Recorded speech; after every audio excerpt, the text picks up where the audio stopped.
up here.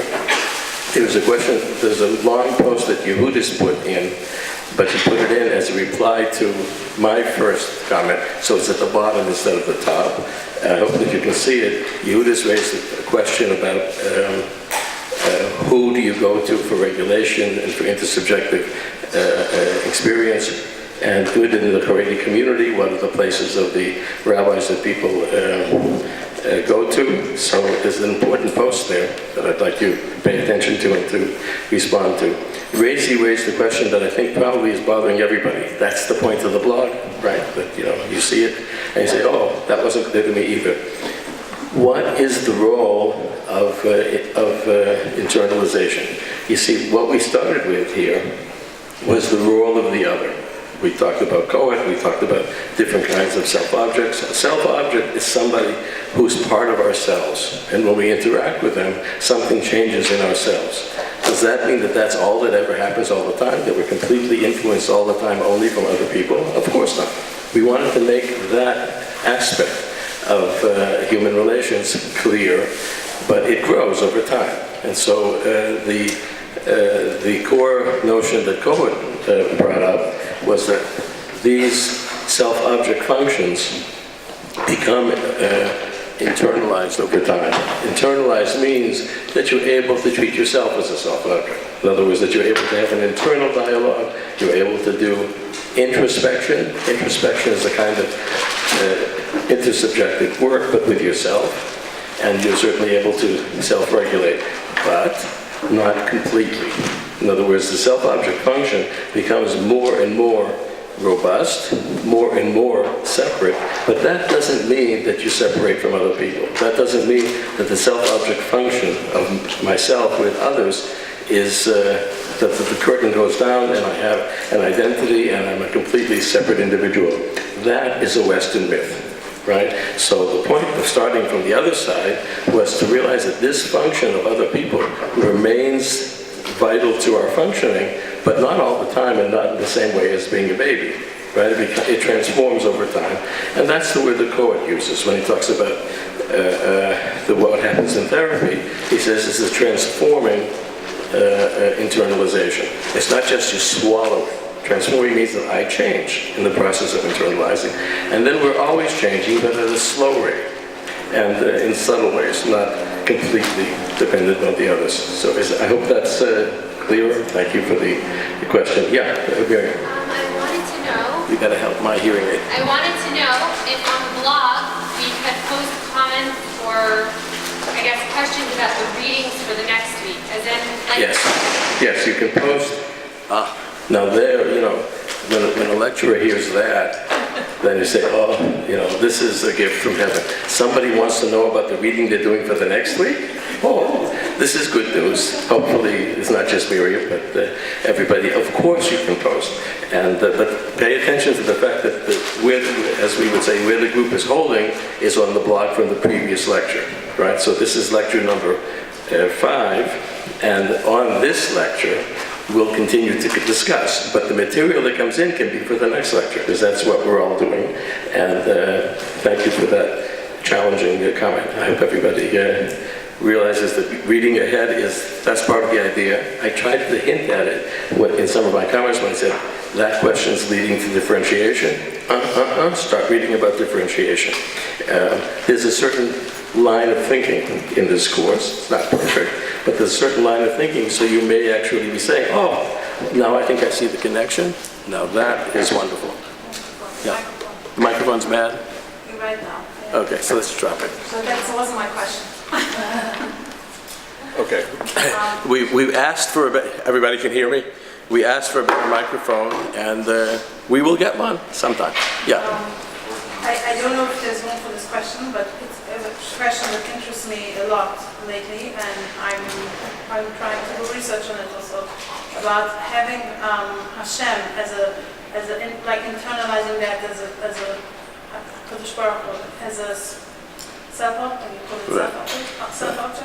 So here is a deep theological question, and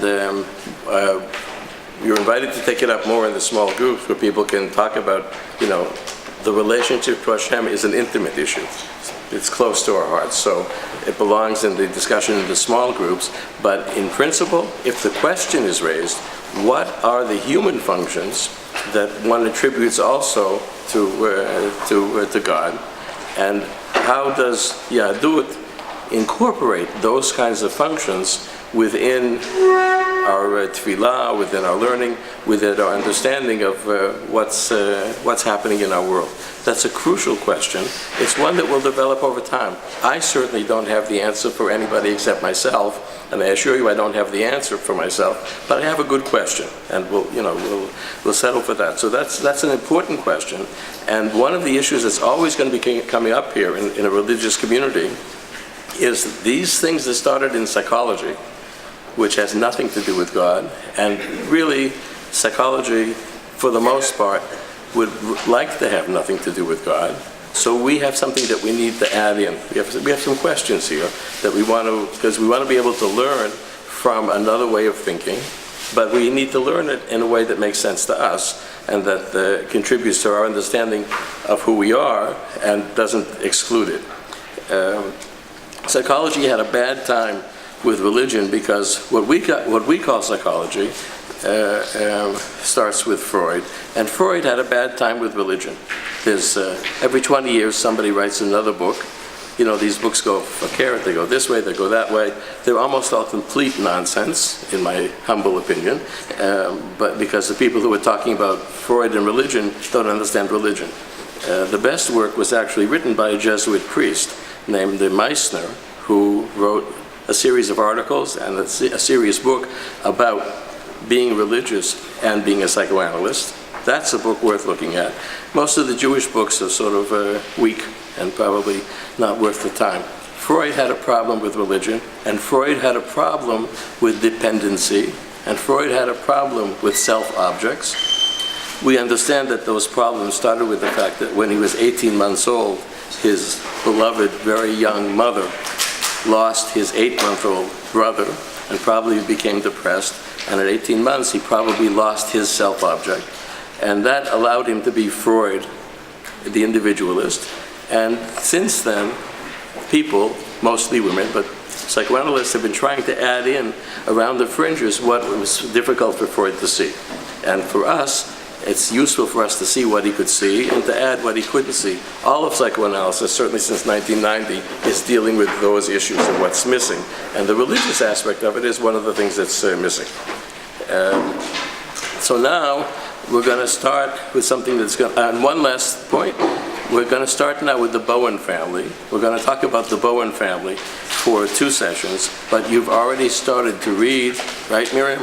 You've already started to read The Family Crucible and to meet the Bryce family. The Family Crucible is a marvelous book-length story of one of the early family therapies, and that family is going to be, over the course of the year, that's going to be our main case.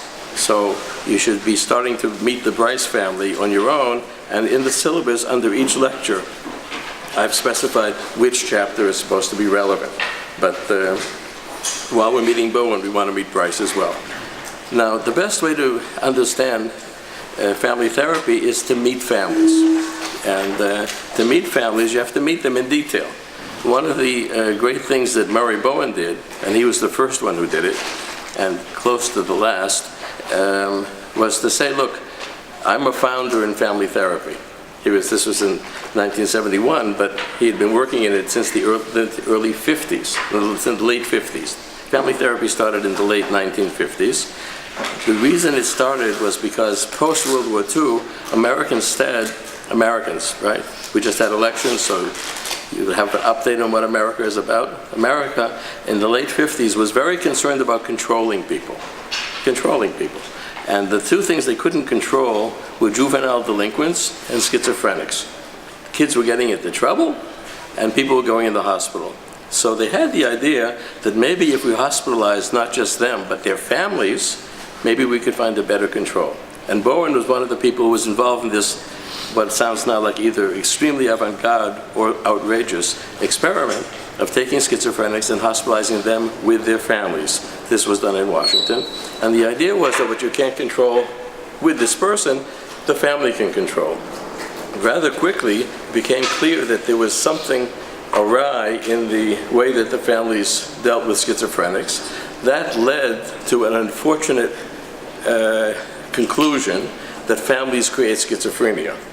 That was a very unfortunate conclusion. It's understandable in the early 50s, and you might say, halavai, if families could create schizophrenia, then maybe families can take schizophrenia back. But it turns out that schizophrenia is not just one problem, it's a set of problems. It always has been. And there are some families who, when they get their act together, people stop looking psychotic, but those are probably less than 10%. And the rest, it looks like we're dealing with something that's also biological, but if you think about it, whatever is also biological is also profoundly human, right? Being in the hospital, misunderstanding things, affects how families, it may be not caused by families, but it certainly affects the rest of family function. So Bowen is part of that experiment. And after that, he began to think about families, and he came to the conclusion that you can't think about families, you can think about a family. And the most important family to think about is your own family. And that's, from here on, that's what we're going to be doing. We're going to be thinking about other families and profoundly about our own family. And to prove the point, Bowen was one of the featured speakers at a conference in America on family research. He was a researcher. And Bowen said, well, I can't, in 1971, as a male in America, I can't give the topic of my paper, Bowen and his family, because they won't let me speak, or no one will come, or everybody take a long coffee break. So I made up this hocus-pocus, fancy schmancy name for the lecture, and then he showed up and said, I'm not giving that lecture. I'm going to tell you about what's going on in my family of origin right now. He was already 50. There's still hope, right? He was already 50. He was working hard in his own family.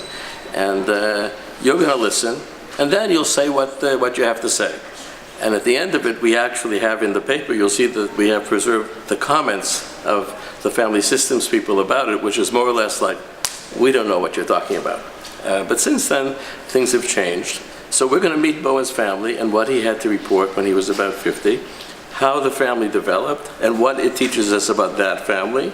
And in the exercises, we're going to be looking at our own families. So let's start with the Bowen family. Bowen was one of the first people to start to use the genogram. Genogram, if you guessed right, comes from genetics, right? The genogram was used to follow the inheritance of different illnesses. Bowen applied it to families. Yeah. I just have a question, about, I guess, in the paper, it seems like he was his notion that Sorry, the what? His notion that people, in terms of differentiation, that people marry people that are the same, are on the same level of differentiation, and there's always that one child that is more undifferentiated, and then that child marries a more undifferentiated, like the multi-generational process that leads to schizophrenia. So Miriam is asking something that's about an hour and a half ahead of us. We'll get to all of that. But the fact that you read it, I'm very happy to hear. There's not just a question. It's a very important question. But we're going to leave it for a moment because we're going to pick all that stuff up as we go through the Bowen family. But I guess my question is, that was just an example, but I felt like his introduction to giving his family, there were a lot of things that he just assumed that, I don't know. That a lot of things that what? I feel like he was just assuming certain things. Like he was starting off, I don't feel like there was evidence for certain hypotheses that he just... I got your question. Miriam has a very serious question, which is, what are you talking about here? Which is a good question. In other words, has Bowen theory ever been validated by research? Has any theory been validated by research? Or if you want to pull back a bit and say, what do we mean by validating and what do we mean by research? And when we pull back to that, is that a question that exercises the minds of other people too? The father of empirical studies, empirical means you learn from experience, you try. The father of that was a Greek named Aristotle. From Maimonides on, he was pretty popular here in the Jewish world. And Aristotle had the following statement.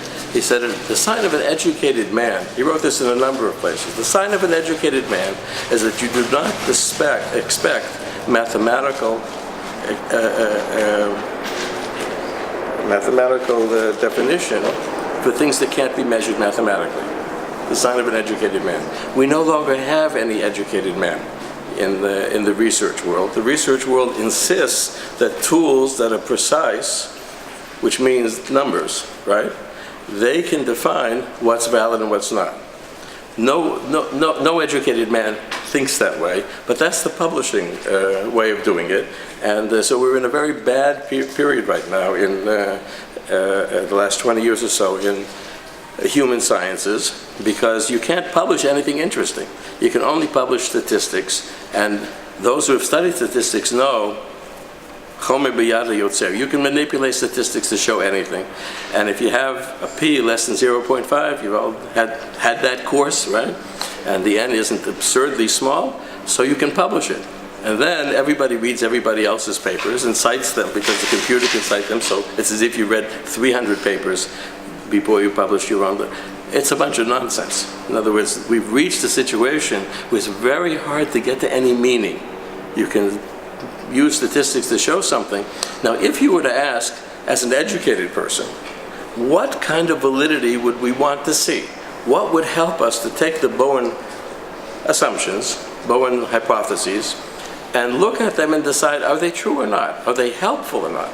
The word true is a little bit, up there. We don't have truths in human sciences, but we have things that are useful. They're useful to study further. That's called the heuristic value. It raises a question that raises another good question, or that they're helpful clinically, because if I think that way, I see that there are good results. I see that it helps me, I see that it helps the family. So can we validate them in the way that currently you have to write in order to get funded to write a paper and publish it? The answer is no. There's this huge gap between what goes on clinically and what goes on in the research world. There are those who say, thank God, soon the whole clinical nonsense will be gone, and we'll only be doing evidence-based mental health. The day that we start doing only evidence-based mental health, we won't be doing mental health. We'll be doing computer science on human beings. So now, whose opinion is that? It's not the majority opinion. So what can I tell you? You have come to a place to learn the minority opinion. And sometimes it feels like it's just one person's opinion, but that's who's standing in front of you.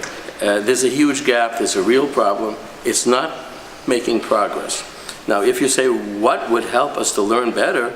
Communication between people, right? In other words, if people could communicate, this is how I work with this family, this is how I work with that family, what is it that we may be learning? We might be able to move our understanding a bit further. It's communication between people who are listening to each other that moves science further, not statistics. But we don't have that right now. Gabriel. On the other hand, there's lots of evidence that... Talk a little louder, they can't hear you, not just me. On the other hand, there's lots of evidence that shows that these family systems is successful. The family systems what? Is successful.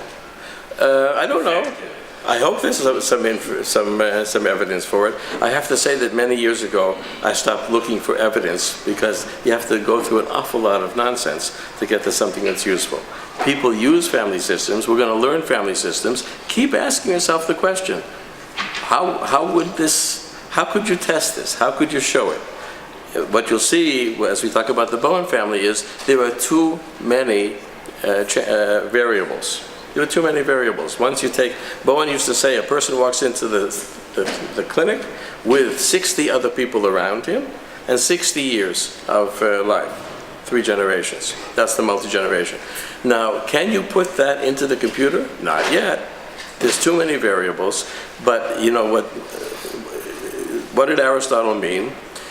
If you talk to a physicist about, well, how do you study the entire universe? It's made out of all these, uncountable How do you study the universe? And this physicist said, I don't study the universe. You can't study the universe. Einstein said that. You can take a small part of the universe, what we call a simple system, where you can control the variables, and then you put, one atom after another, and you get something that looks new, and you have a paper.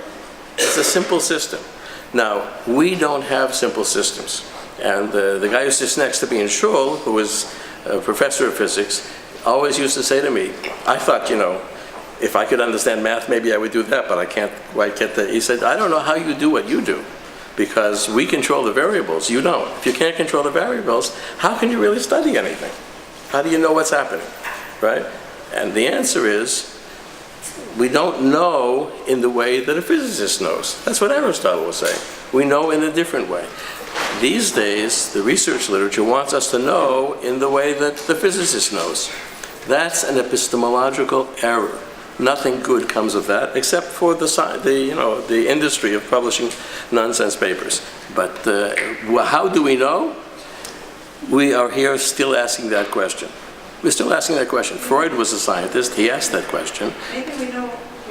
Sorry? Sorry. Maybe we know because we don't know. Like Well, when we are raised in the world, right. That's the beginning. In other words, when you know that you can't work in a simple system, so you have to work with something messy, with something you can't control. So you can't control it. So human beings can't control all of the knowledge about the universe. Is that new to anybody in this room? Right? So you can't control it. So what can you control? The best control is what's happening to you. You're the best indicator. If you feel that something's happening, because of the mutuality we've been talking about all along, if you feel that something's happening in the room to you, you can be sure something's happening in the room to them, but they may not know it yet. Pick up that thread and follow it. Is that physics? Aristotle would say, why would you want to look at physics? We're not in physics now. Physics is physics. This is a different system. So now let's look at the system. We'll take these questions of epistemology. Epistem in Greek is knowledge, and epistemology is how you know what you know, right? So we want to know how you know what you know. Let's see Bowen try to make sense out of his own family and see what happens. Marie, you have a question? More comment than a question, but... Every question is a comment, every comment is a question. Right. So our research professor in But I can't hear either of them. Our research professor in Wordsweiler was saying, like the last couple of summers, that everything's quantitative. Everything what? Quantitative research instead of qualitative. That's what they want to publish because it's stats, right? So, but he was also saying that the more accomplished a professor you become, the older you get, then you're able to do qualitative research. So Right. I wonder if that's like... That's a political question. In order to get seniority in academic institutions, you have to publish a certain number of papers. And they have to be statistically valid, and somebody else has to be able to understand them, and so forth. So you get tenure. Once you get tenure, then you're allowed to think. In other words, the rat race is until you get tenure, then they can't fire you, and then you can have fun if you still have a brain left to do fun. But it could be that you've turned into squash right here, and all you can do is statistics, and most of the people who just do statistics, they just burn out. They stop being productive whatsoever. So that's a major problem. Gerald Kaplan created child psychiatry and created community psychiatry at Harvard University. Gerald Kaplan came from London. He was in Israel briefly in the 50s. He started a wonderful child clinic. We'll meet Salvador Minuchin. He was one of his trainees in Israel, in the Alaska clinic. And then he went to Harvard, and he created the field of community psychiatry, right? I mean, everybody starts reading Gerald Kaplan's work on community psychiatry, consulting. He was a big player. He wrote about 20 books and God knows how many papers. And then he said, I'm a Jew, I'm at Harvard, this isn't so interesting, I'm coming back to Israel. So he comes back to Israel, pitches up, as some of you would say, at Hadassah, and says, you don't have a professor of child psychiatry, but I'll be the professor of child psychiatry. He told me this story. They said, where are your papers? He said, well, I need a station wagon to bring them. He said, well, bring them. And they gave a professor of physics his papers to judge whether he was a proper professor for the Hebrew University. And by some miracle, he was accepted. But it was a close race. So, you know, it's an interesting human exercise. One will perhaps, to follow your question, one might be saying, once we learn about differentiation in human systems, is it true of families or is it true of human systems? For example, is it true of the Family Institute that we need to worry about our level of differentiation as a human system? Is it true of academics? And what is the level of differentiation of the kind of nonsense that you're pointing out, right? It's rather low. And we'll see why, and that will give you an idea that if the level of differentiation goes down, no credible science will take place. Yeah? So if you read an article, one that's evidence... You just a little louder. If you read an article, one that's... Even a little louder. Try. Scream like you're angry. If you read an article, one is evidence-based and one isn't. Do you read it with the same lens, or you're like skeptical about... Right. What is evidence-based? Evidence-based was an interesting term that entered into my field, medical science, in the 1980s. And it was an interesting idea because people had these ulcers and they were being treated with milk as if somebody thought that milk was good for an ulcer. And then surgeons would sharpen their knives and take out half of your stomach so you wouldn't have the ulcer until an ulcer came in the other half of the stomach. And at some point somebody said, why are you guys doing this? What is the evidence that this is at all helpful? Now there is a really useful question because it's in the area of variables that you can control. And so you take the variables and you control them and say that all of this business of ulcer treatment is total nonsense. Once that question came up, it became possible for somebody to say, but only after that question came up, to say, maybe it's an infection. That question, maybe it's an infection, then went around the medical community and practically everything else we didn't know how to treat. But it turns out that an ulcer is an infection. And so everything changed in ulcer treatment. That's what evidence-based looks like at its best. What it looks like now is that if you say anything, for example, let's do family systems work and see that it works, and somebody says you can't do it because it's not evidence-based, that's politics. That's not science. Evidence-based is somebody's doing something, it's not working at all, and you can control the variables and find out that it's something's missing. We don't have that in human sciences, and talking about evidence-based in human sciences is that, put it this way, if it's misplaced, it's destructive because it creates a politics around a misplaced question. And as Aristotle would have said, I don't think you are an educated person. You're making epistemological mistakes about what you can study and how you can study. Why are you doing that aside from a career? So all of that, put it this way, I'm very happy that you're raising these questions. We're going to go on to meet the Bowen family now, and we're going to schlep with us all of these questions. Is this nonsense? Is it just somebody's imagination? Where is it based? What do you see? And so forth. But let's start to see. We'll have time for questions, but we're not going to get to Bowen. And I want to tell you a story, because all families are stories. Families come in, they tell you the story. If you don't bother them too much, they will tell you the story. If you have too much theory, they won't tell you the story. They'll tell you what you want to hear.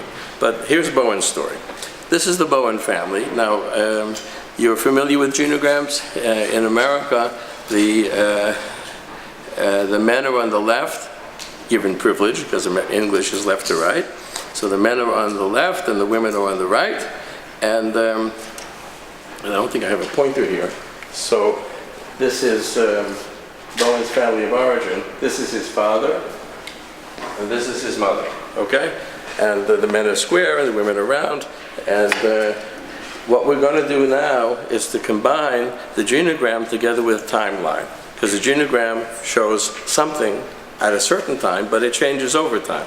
So we're going to try to put those two together. It's not my idea, but I think it was a good idea, so I use it. And the first thing we discover about the Bowen family is that when Bowen's father was a child, his father died. Bowen's family is a family of orphans. His father was orphaned young, and his mother remarried when the father was 12. father was 12, and his father remarried. 12 isn't such an easy age to get a new stepfather. Here is Bowen's mother's family. Bowen's mother lost her mother. So Bowen was a child of 2 orphans.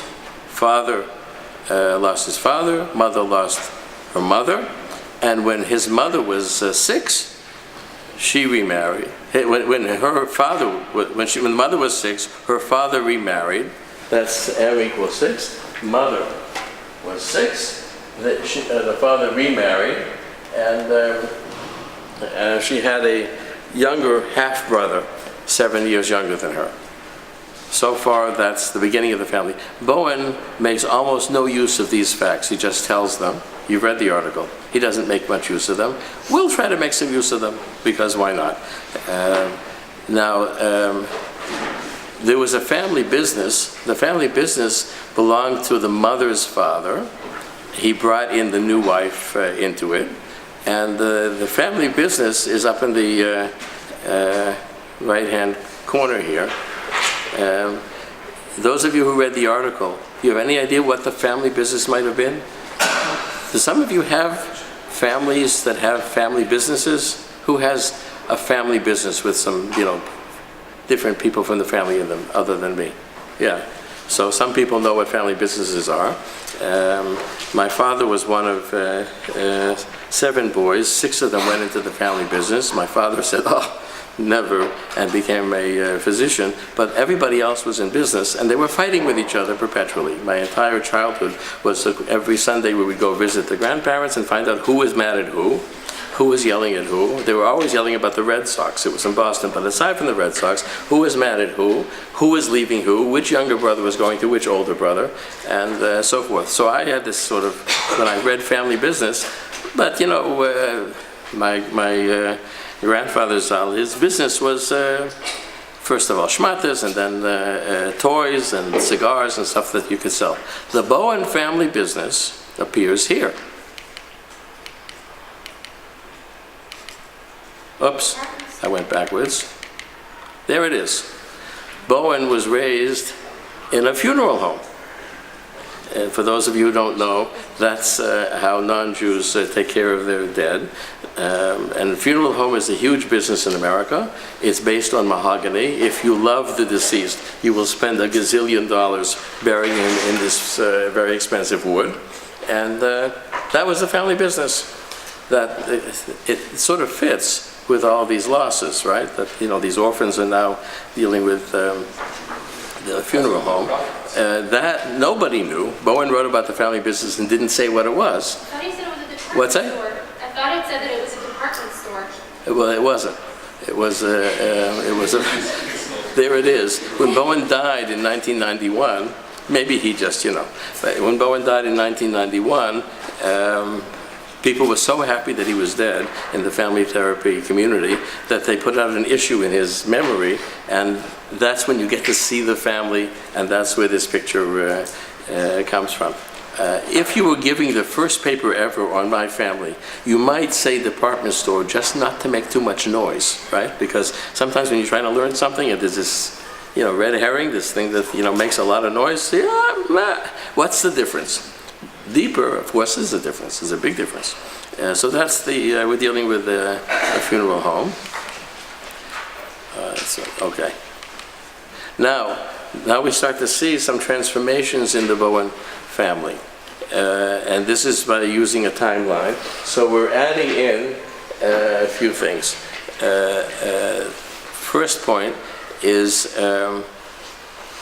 look what happens when Murray Bowen is 4 years old. His mother's father dies. Mother was orphaned from her mother. Father remarried. And then when Bowen is 4, he dies. Now, for those of you who know something about loss, you can imagine that Bowen's mother was young when she lost her mother, right? How do young children mourn? And that's an interesting question which we'll be learning more about over time. Young children once upon a time, based on some abstractions that Freud had written, psychoanalysts said children can't mourn. Until the age of 4, they have no reactions, and then once they're 6, they can finish it. And neither are true. Children react to loss well before the age of 3 or 4, and that work was done in the 1980s, the 70s and 80s in England. The attachment material starts with attachment, separation, and loss. And the studies about loss show clearly that children from 1.5 years or 2 respond. They begin something that looks like mourning. That made the attachment people say, and if they can begin it, they can finish it. And that wasn't very robust. And later on, when we looked at adolescence, we discovered that adolescence is sort of a preparation for mourning, for loss of parents. It's like, you go to the funeral, but then you have breakfast with the people that you're mourning. That's what goes on in adolescence. That was an important paper written by somebody named Martha Wolfenstein, who asked, how is mourning possible? She was a child psychologist, and she discovered that up until adolescence, children can't complete mourning. They begin it earlier than we thought. They can't complete it until adolescence. Because what goes on in adolescence is that you start to move away. We'll be talking later in this hour about moving away, what it means. You're doing something different with your family. You're not accepting them exactly as how they are. So you're in some ways killing what there was. There's something about taking an image of a parent and destroying it in order to make room for something else. You just can't add things on. You remember the RIGs? So the RIG 6 is no longer there when you do the RIG 7. So the parent of childhood is no longer there in the same way when you're dealing with the parent of adolescence. So in some ways, you're doing them in, and then you're having breakfast with them. So it's like practicing for mourning. And after adolescence, adults can go through the beginning, middle, and end of mourning. Before that, it's too premature. So we look at Bowen's mother. Bowen's mother now has a stepmother who inherits this funeral home. The stepmother was never part of the funeral home. It was created by the mother's father, not by this woman who he remarried to.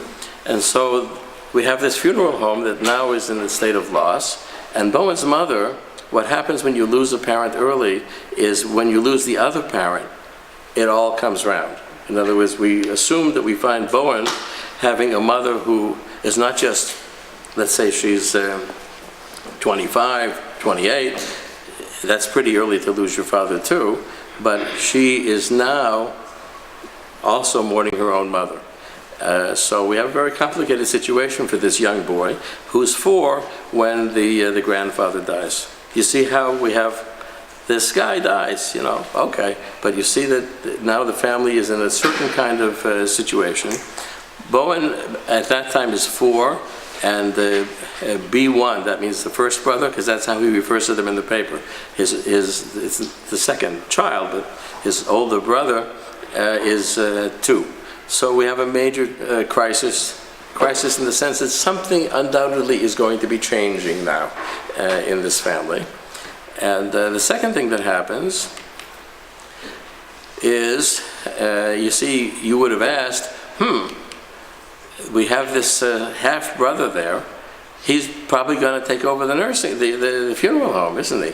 But no, World War I happens. And when World War I happens, so now you can get the dates. America entered World War I in, anybody remember? 1904? 1916, right? 2 years after the whole world was going up in flames, the Americans decided that being separate from the world wasn't a great idea. And so Bowen's half-uncle was drafted. Now, that's going to change the form of what goes on in the funeral home. So what happens as the brother is, the uncle is drafted, is that Bowen's mother is having son number 3, what he calls my second brother, right? Now let's just think a bit about this second brother and how he is, what he's born into. Bowen makes the statement, I don't know if you noticed the statement, he says, it's like my brother was born into the business. And what we want to do is try to make sense of a statement like that, because it sounds a little mystical, right? Sounds like, what does that mean, he's born into the business? There was a business, he was born. What does it mean? You weren't born into the business, everybody's born into the business. What do you mean? But if we recall some of the stuff that we learned before, remember that? So here we're imagining that Bowen's brother is crying, brother number 2. Mother just had him. She just lost her father. The half-brother is not going into the business. The business is only in the hands of her stepmother and her, right? So she has this question of what is her role in this funeral home. And what's going to happen is that every time that the brother cries, that's an interaction, right? That Bowen's younger brother cries, right? And now there's going to be a memory of himself and his mother while he's crying, which is going to be connected to what was happening before.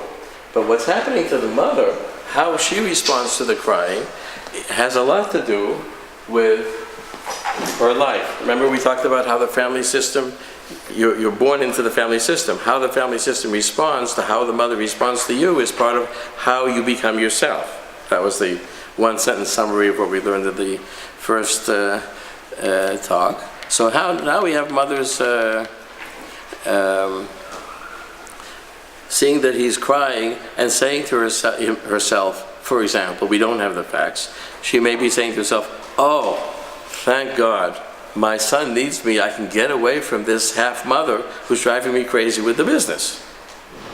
One possibility, right?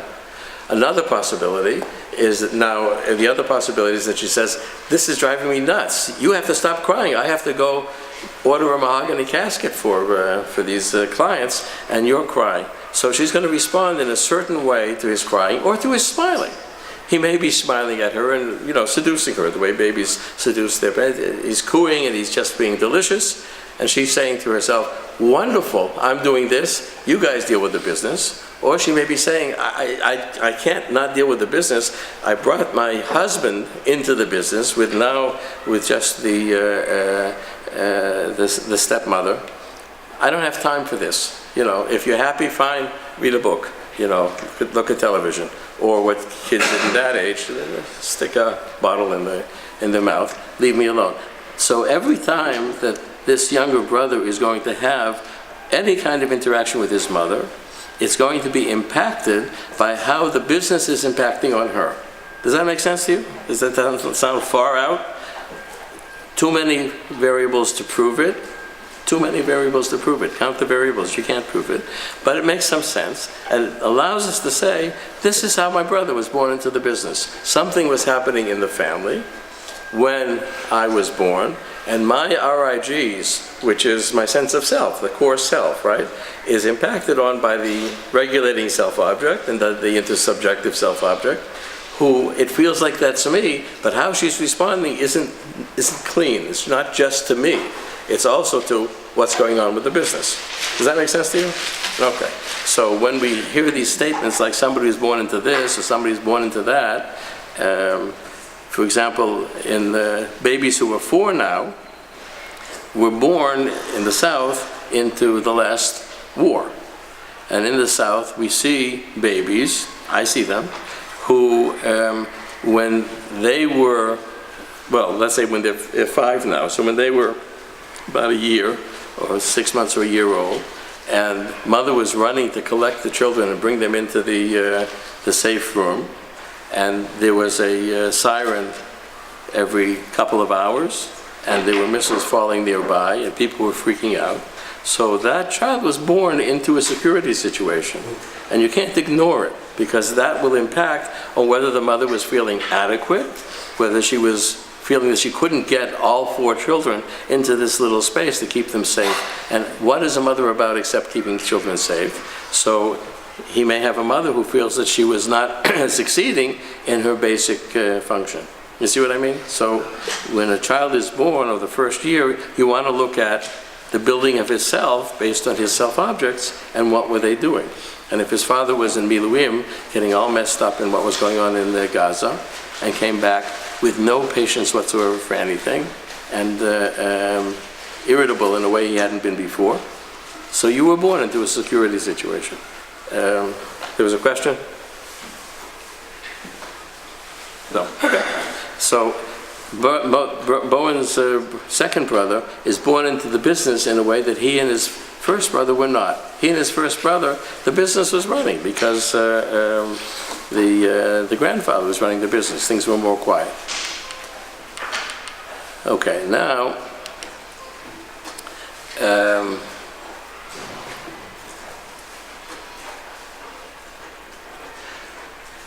guess what's about to happen?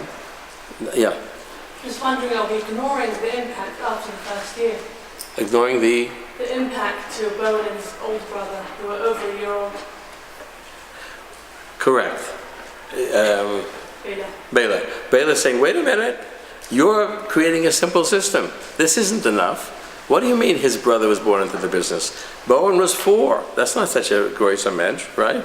And his younger brother was 2. Something was happening to him as well, right? Couldn't be more correct. You just made the system messier, so it's going to be harder to prove anything. But of course, if we want to understand the family, so you see Bowen's talking about how it affected his second brother. He's not talking about how it affected him. He was 4, right?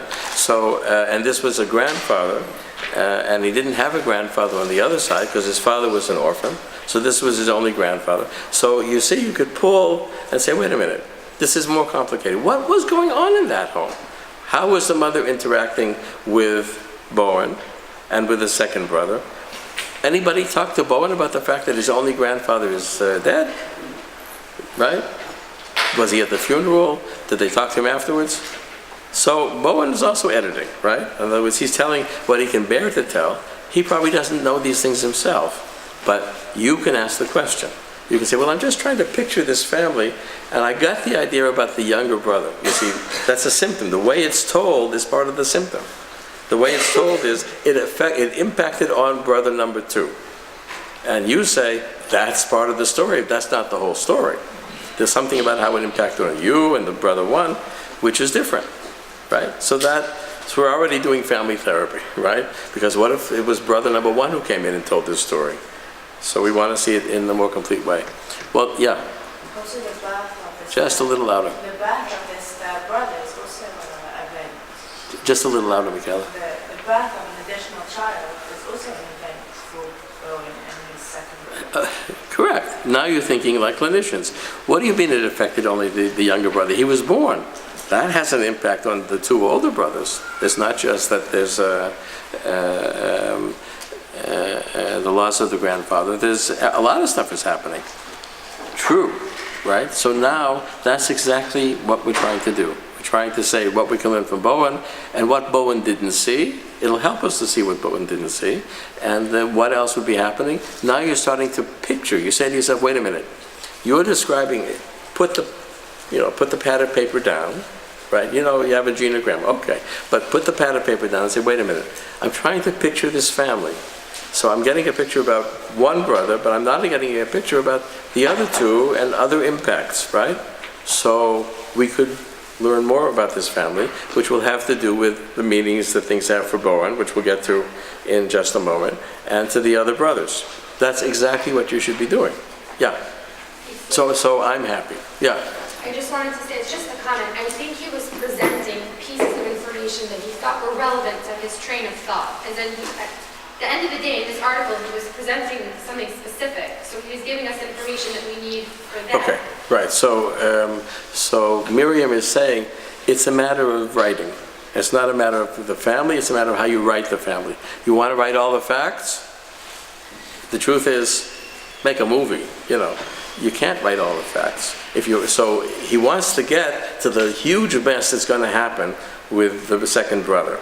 That's a huge mess that's happening later. See how it helps to read before the lecture? That's good news. So, to read and understand that. So what Bowen is trying to do is give you a picture of how I understand what happened 40 years later, right? 40, almost 50 years later. So he's pulling a thread, and he's not adding in all the other threads because the reader will lose track. And the truth is, it wasn't just the reader. It was all these family therapists sitting in the room ready to kill him for telling the story. So you had to be a little careful. So there's a lot of editing going on. Right. Well, 1916, America entered what was called the Great War, and it didn't last very long. It was over by 1918. So guess who comes back? Brother number 2. You see how history impacts? It was short. It could have been longer. He comes back. That's Bet was that the half uncle is drafted. Gimel is that the brother number 2 is born, and Dalet is that he's back. So now, who's in the family business? See, the mother is inheriting the family business. Her husband is involved, but this half brother is going to be involved too. So we now have not only the fact that the half uncle comes back, but guess who's born? His first sister, the older sister. The older sister is born as this guy comes back. So now we ask the same question all over again, including the questions that you added. How does the birth of a sister affect Bowen and brother number 1 and brother number 2? And the sister is born as well. And the fact that this brother is coming back, one could guess. I'm just telling a story. You know, it could be different. That Bowen's mother said, "Oh, this is working better. The half-brother is back. He's going to deal with this funeral home, and I have a daughter finally. And I have a daughter. I'm an orphan from I've lost my mother, and so now having a daughter and maybe naming her after the grandmother and so forth. So now me and this sister, we're just going to hang out and avoid the impact of this because the men are going to deal with this funeral home." And that's more or less what Bowen is sort of suggesting, that she, just 2 years later, life was made the impacts on her RIGs, on her emotional system, on the self-objects, that it was easier for her, and she ends up being a much easier person. Pulling the thread to further, right? I mean, he's trying to tell us who this lady is because she becomes an important player in the treatment. And so now we have something that stabilizes. And what stabilizes is that we have the business has 3 aspects. Oh, and now it stabilizes with the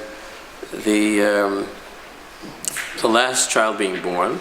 At the time that the last child, which is sister number 2, who's a big mess, if you recall, she's a difficult person in the family. She's the identified patient. When she's born, the family triangle becomes finalized. And Bowen makes an important point, which is when in the consciousness of the family, the last child is born. See, you haven't given out all the cards yet.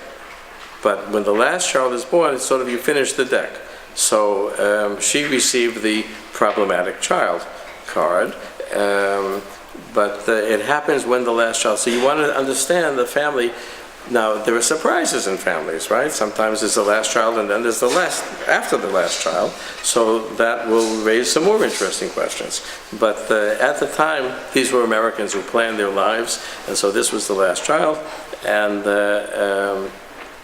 by the way, in mental health, you don't find too many leading players that aren't Jewish, but Bowen is definitely from the non-Jewish side of America. There is such a side, in case you didn't know. So when the last child is born, the family triangle gets adjusted. Now, what is a triangle?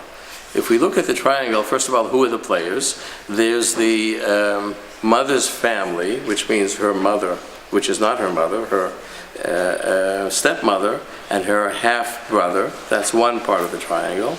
There's the mother herself, who now, in order to balance the triangle, she has to get back into the business. So she doesn't have a whole lot of space to take care of this second sister. And that's where the trouble begins, according to this way of thinking. Proven? No. According to this way of thinking, that the sister was born when the triangle was being finalized, And of course, the third part, Bowen has two parents, and the mother's family. So it's Bowen's father, who's adopted into this funeral home. You saw there were two names, Luft, Bowen Funeral Home. So Luft is the mother's family. And now we have a joint funeral home. And the father and the mother are trying to figure out their different roles in this business that belongs to her family, not to his family, and her family, or what's left of it, which is not actually her family because it's a stepmother. Those are the three parts of the triangle. Now, if we ask ourselves, what's the importance of a triangle? And if you want to, when Bowen was 11, there it is. There's a picture of the Bowen family. You can't see it well here, but you have it in the blog, so you can see the slides well. And if you look here, now Bowen is more than 11. I think he's 18. We'll get to that in a minute. But there's Bowen, looking rather sour, looking rather like, you know, one would want to say, would you chance a smile, please? What's the matter with you? What are you looking so stern about? And one of the questions that we want to get at is, what was life like for this man who now is heading towards a big crisis 40 years later? So the one thing that I want to leave you with before we break into groups is that Bowen, when he was 11 is an important age. It's the end of latency and the beginning of adolescence. So when Bowen was 11, the family triangle was fixed. And if we want to look at triangles and say, well, that meant that he couldn't really budge. In other words, everybody's role was fixed. Bowen's role, there some people who were firstborns, you know, it's called the plague of the firstborns. The firstborns inherit a certain kind of role of helping with the younger ones, of having to deal with the fact that there are younger ones, and of helping the family to survive when there were a lot of younger ones. So Bowen apparently had this role when he was 11, and he continued it for the next 40 years or so, because he couldn't change it. But he was supposed to change it. You see, when you're 11, up until 11, this is from... it's easier to say it in Hebrew. You've heard the term, you know, the Israeli kids say "abshali." They don't say "abba shali." When they're out in out playing soccer and they want to curse each other out, they don't say "abba shali." They say "abshali, abshali, kacha, abshali, kacha, abshalcha, abshali." It's like a unit. And what does that mean? That until the age of 11, children accept the world as it's given. They don't ask questions about it. They accept the world as it's given and figure out how to play their role. It's as if, you know, you've been given a card, and the question until 11 is, how do I play this card? What makes the family function better? When I help more, when I don't help, when I run away, when I have a tantrum, when I take care of the younger children. What helps the family to be more stable? That's the card that you get. And the question is, how do I play this card well? So Abshali is a complete person, as you're a complete person. Or I'll give you another example. When a child is 8 and comes down, God forbid, with diabetes. Diabetes is no fun, not even in 2018. You have to have a lot of pain, a lot of blood tests. You're not so... And so children at 8, that's the card they're given. They become wonderful patients. Wonderful. Because whatever they're told to do, they do. Because that's the card, and the question is how to play it. When they get to 13, suddenly they stop taking their insulin, and they stop checking their blood. And then the doctors, usually it's the nurse in the clinic, freaks out and asks the interesting question, how is it possible that when you were 8, you were so adult, and now when you're 13, you're just like a child? But what we're looking at is something different. That when you were 8, you were like a child, so you did what you were told.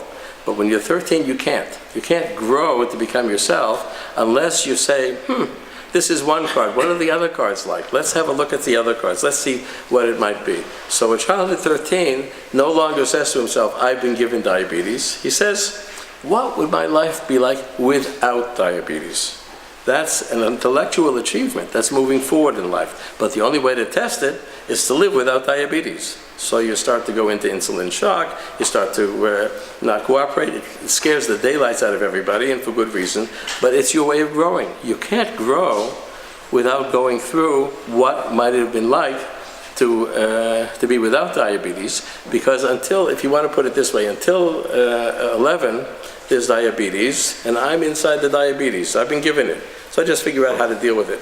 But the idea is to make me the master of the diabetes. Diabetes is part of me.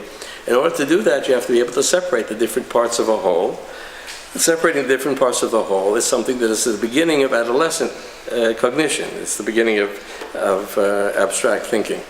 Before that, you just have what there is. Now you can say what there might have been, right? So the Abshali of 11 is supposed to turn into this sort of less exciting creature called Abashali. And when children are adolescents, they start to say, I could have been born without diabetes. You could have been born. You could have. I'm going to take you apart too. You could have a different sense of humor. You know, you could come home earlier. You could be a little less irritable. So it's not just the father as received, it's the father as he might be. And that's what adolescents do. They start to change themselves, and they insist on changing the people with them, because we're talking about mutual change, right? So the family challenge, and this is where I'll leave you to work in the groups.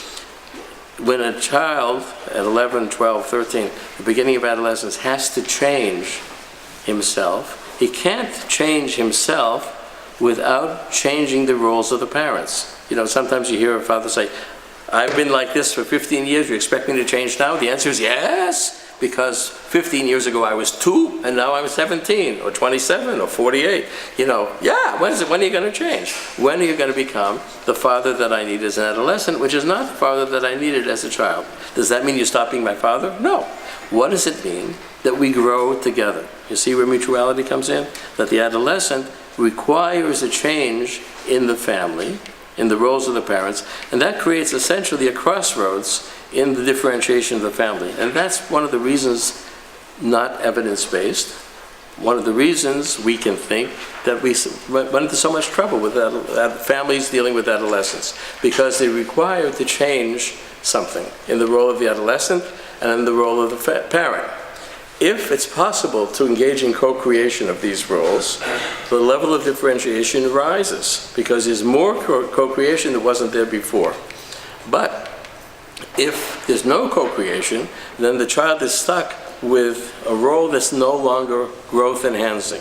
He and his father may be doing exactly the same thing, but once it was growth facilitating, and now it's growth inhibiting.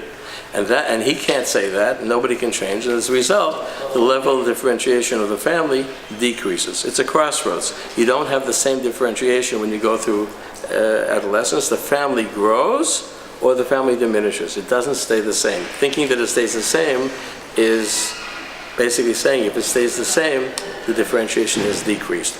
Now, we're going to unpack all of that in the next lecture. By then, all of you will have read about Bowen, and maybe the second chapter as well, about how you work with yourselves. And since you're going to all be, if at all possible, participating in the blog, we'll be hearing where this brings us. So now we're going to break into the small groups, and we're not going to be coming back. So we're going to spend 40 minutes with the small group, so we'll have enough time to work on this question of the differentiation at the crossroads of differentiation, but not in the Bowen family, in our families. Okay?